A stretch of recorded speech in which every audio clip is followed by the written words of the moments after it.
get to come to the ribbon cuttings, but somebody actually quarterbacks and spearheads all this great work. So I'm going to turn it over to Peter, and thanks for the work you do, Peter. Big round of applause for Peter.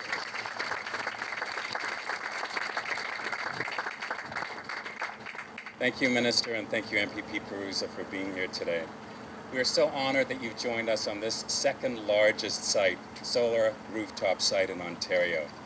It is a project that is made possible by your government's commitment to building solar in Ontario. It's on hot and sunny days like today that we really get the whole meaning behind solar and why it is the ideal solution for Ontario. Because across the province today, where Ontarians live and work, thousands of air conditioning units are calling for electricity as they have all summer and all spring, putting a substantial strain on the grid. That strain is called peak demand. And when that occurs, we turn on the dirty coal power at those critical points.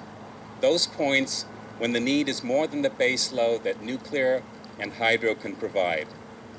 But the nice thing about solar is that it produces electricity synchronized almost perfectly with when coal would otherwise be needed. And this strategically is how a small percentage of solar in our energy mix can eliminate coal, the biggest cause of air pollution by far. Germany has just been able to achieve this strategy with over 4% penetration of solar. Australia just announced in this morning's press a similar initiative with similar effective results.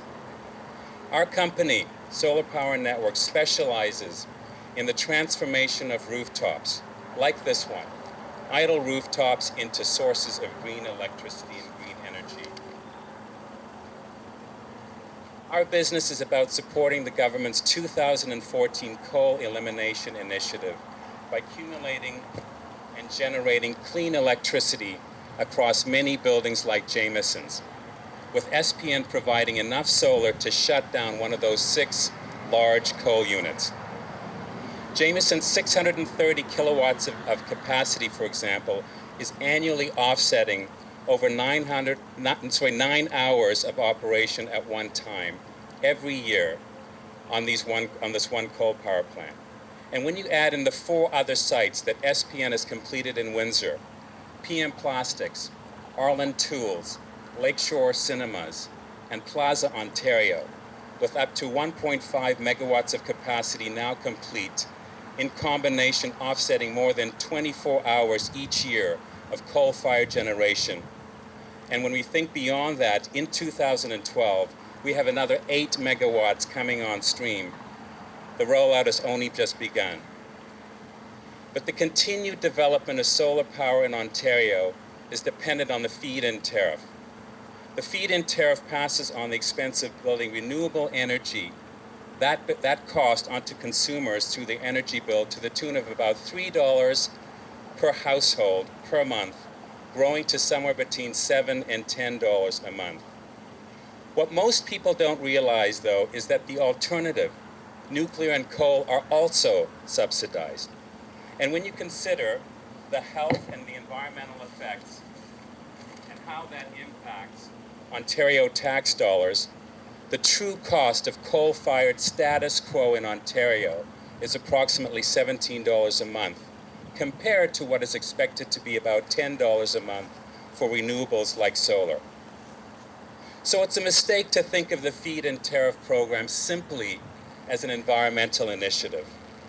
In truth, it is a sound financial investment in energy infrastructure that will best serve the health and the economy of Ontarians.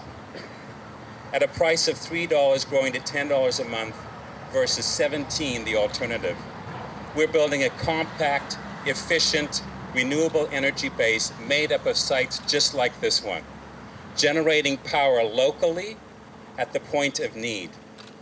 This distributed generation model, which is electricity generated right on rooftops, right where it's needed, eliminates the cost and inefficiencies of long-distance electricity transmission, and it puts power directly in the hands of the community and forms the foundational building block of the smart grid of the future. Thank you so much for being part of this today.